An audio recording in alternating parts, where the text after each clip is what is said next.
তো হ্যালো আমার প্রিয় বন্ধুরা, আপনারা কেমন আছেন? আশা করি আপনারা অনেক ভালো আছেন। বন্ধুরা, আজ আমি আবারও একটি নতুন ভিডিও নিয়ে আসলাম আপনাদের কাছে।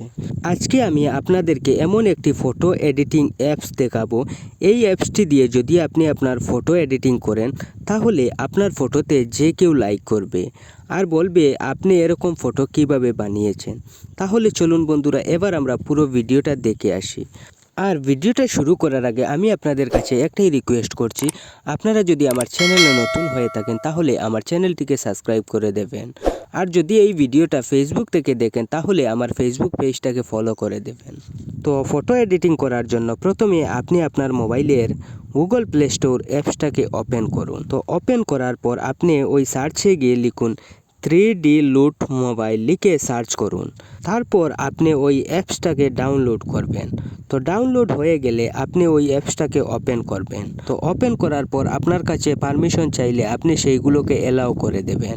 তারপর নিচে গিয়ে দেখবেন ওপেন গ্যালারি, ওই লেখাটির উপর আপনি ক্লিক করবেন। তারপর আপনার গ্যালারিটি ওপেন হয়ে যাবে। তো আপনি যে ফটোটি এডিটিং করতে চান সেই ফটোটির উপর আপনি ক্লিক করবেন। তারপর উপরে গিয়ে দেখুন লেখা আছে লুট, ওই লেখাটির উপর আপনি টাচ করবেন। তারপর নিচে অনেক কালারের ইফেক্ট দেখতে পারবেন। ইফেক্টগুলোতে টাচ করলেই আপনার ফটো এডিটিং হয়ে যাবে। দেখুন ফটোগুলো কি দারুণ লাগে দেখতে। তো ফটোগুলি এডিটিং করা হয়ে গেলে ডাউনলোড করার জন্য উপরের এই শুদ্ধ চিহ্নটির উপর আপনি ক্লিক করবেন। তারপর এরকম আসবে। তো আপনি এখান থেকে সেভ টু গ্যালারি লেখাটির উপর ক্লিক করলেই ফটোটি গ্যালারিতে সেভ হয়ে যাবে। তাহলে বন্ধুরা, আজকের ভিডিওটা এখানেই শেষ করছি। আর ভিডিওটা যদি আপনাদের কাছে একটুও ভালো লেগে থাকে তাহলে ভিডিওটাকে একটা লাইক দিয়ে যাবেন। ধন্যবাদ।